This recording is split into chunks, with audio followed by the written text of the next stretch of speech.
পুজো আসতে তো এখনও অনেক বাকি, আর এদিকে আমার কেনাকাটা কিন্তু শুরু হয়ে গেছে। Hello family, good morning. ঘড়িতে এখন ওই 8টা কি 8:30টার মতো হয়তো বাজবে। আর আমি এসেছি বৌদির জন্য খিচুড়ি আনতে স্কুলে।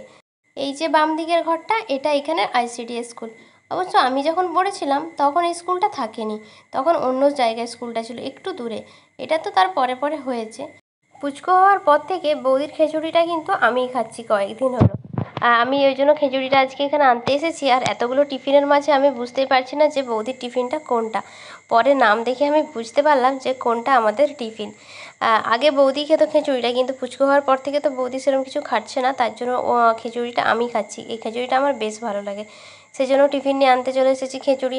তারপরে খিচুড়ি এনে মায়ের হাতে টিফিনটা ধরিয়ে দিলাম আর বললাম খিচুড়িটা আমাকে দিতে, আর মাসিকে যেন ডিমটা দিয়ে দেয়।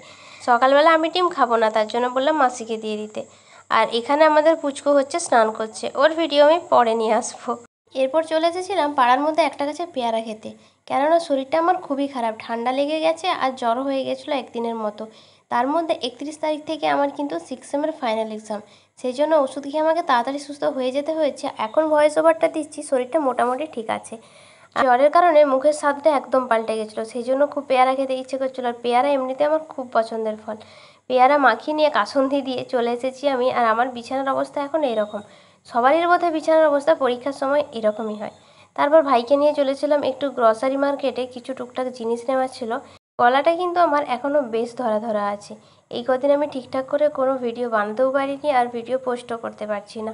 যাই হোক, ভাইয়ের যা যা নেওয়ার ভাই এখানে নিয়ে নিয়েছে। আর এরপর আমার একটু একটু কয়েকটা জিনিস নেওয়ার ছিল। আমি এখানে একটু আইসক্রিম দেখছিলাম, আইসক্রিম আর পেলাম না, তো আমার একটু টুকটাক জিনিস নেওয়ার ছিল, সেইগুলোই নিচ্ছিলাম। শীত, গ্রীষ্ম, বর্ষা, জ্বর জ্বালা ঠান্ডা লাগুক যাই হোক না কেন, আইসক্রিম খেয়ে খেয়ে আমার এমন অভ্যেস হয়ে গেছে যেন প্রত্যেকদিন আইসক্রিমটা আমার একটু হলেও দরকার পড়ে। না, পার ডে আমি পাই না, সব সময় তো আর ফ্রিজের মধ্যে আইসক্রিম নিয়ে যে রাখা সম্ভব হয় না। তো যতটা পারি চেষ্টা করি যখনই আসি তখনই বেশি করে নিয়ে চলে যাওয়ার। আচ্ছা, তোমরা যারা আমার ভিডিওটা ইউটিউব থেকে দেখছো তারা কিন্তু চ্যানেলটা সাবস্ক্রাইব করে যেও। আর যারা ফেসবুক পেজ থেকে দেখছো তারা পেজটা লাইক বা ফলো করে দিয়ে যেও, যাতে আমার পরবর্তী ভিডিওগুলো নোটিফিকেশান তোমাদের কাছে সবার আগে চলে যায়। তো কেনাকাটা আমাদের হয়ে গেছে, এবার আমরা বাড়ি চলে যাচ্ছি। এমনিতেও বাইরে প্রচণ্ড পরিমাণে রোদ।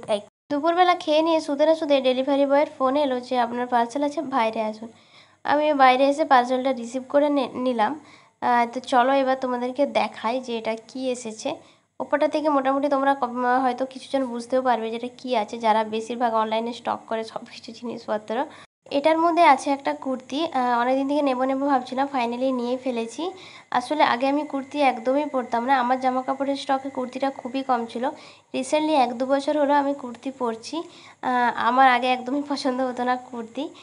তো যাই হোক, সবসময় নিজের পছন্দ মতো পরলেও হয় না, কিছু কাছের মানুষ থাকে যাদের পছন্দটাকেও প্রাধান্য দিতে হয়। আমিও সেটাই করি। কিছু মানুষ আছে যাদের পছন্দটাকে প্রাধান্য দিতে আমি বেশি পছন্দ করি। এই কুর্তিটা তো তোমরা যে কোনো অনলাইন সাইটে অ্যাভেলেবেল পেয়ে যাবে, তবে কালারটা একটু ব্লু টাইপের দেখিয়েছিল আর এসেছে একটু ব্ল্যাক টাইপের, যদিও আমার খুবই ভালো লেগেছে। তো এটা কিন্তু বিভিন্ন দামে তোমরা ফ্লিপকার্ট মিশোতে পেয়ে যাবে। তবে আমার মতে বলে যেটাতে দাম সবথেকে বেশি থাকে সেটা নেওয়া ভালো, কেননা কোয়ালিটিটা একই জিনিস দেখালো, কোয়ালিটি দাম বেশি নিলে কিন্তু ভালো থাকে। এটা আমি বারবার নিজে পরীক্ষা করে দেখেছি, আর আমি নিজেও একটু বেশি দাম দিয়ে নিয়েছি বলে কোয়ালিটিটা আমার খুব ভালো লেগেছিলো। যে কোনো জিনিস একটু দাম দিয়ে বেশি নিলে কোয়ালিটিটা ভালো হবেই, যতই একই জিনিস দেখাক না কেন, যেহেতু দামটা বেশি তার মানে কিছু না কিছু বিশেষত্ব তার মধ্যে থাকবেই। তারপর আমি বিকেলবেলা একটু দোকানের দিকে চলে এসেছিলাম, দোকানে ভাই থাকেনি বিকেলে, সেই জন্য আমি একটু এসেছিলাম। দোকানে আমি বেশি আসি না, তো টুকটাকই আসি, যখন ভাই থাকে না তখনই ক্যাশে বসার জন্য কাউকে একজন লাগে, নাহলে বাবা একা সামলাতে পারে না, সেই জন্য আমি তখনই আসি। যাই হোক, রাত্রে এবার দোকান থেকে এসে নিয়ে পড়ে টড়ে আমি এসেছিলাম গুড়গুড়ির কাছকে।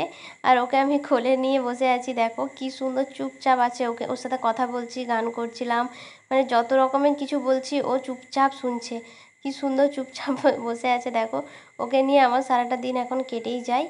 পরীক্ষাটার জন্য খুব বেশি যেতে পারছি না, কিন্তু বেশিরভাগ টাইমটা সুযোগ পেলেই আমি চলে যাচ্ছি ওর কাছকে। আর ওকে নিয়ে দেখো বসে আছে, ওরও বেশ চুপচাপ বসে আছে, আমি যতগুলো কথা বলছিলাম ও সব শুনছে চুপচাপ, কান্নাকাটি কিচ্ছু করেনি। যাই হোক, আপাতত আমি ওকে নিয়ে খেলি এখন। আজকের ব্লগটা এখানেই শেষ করছি, দেখা হচ্ছে পরের কোনো ব্লগে। আজকের মতো টাটা।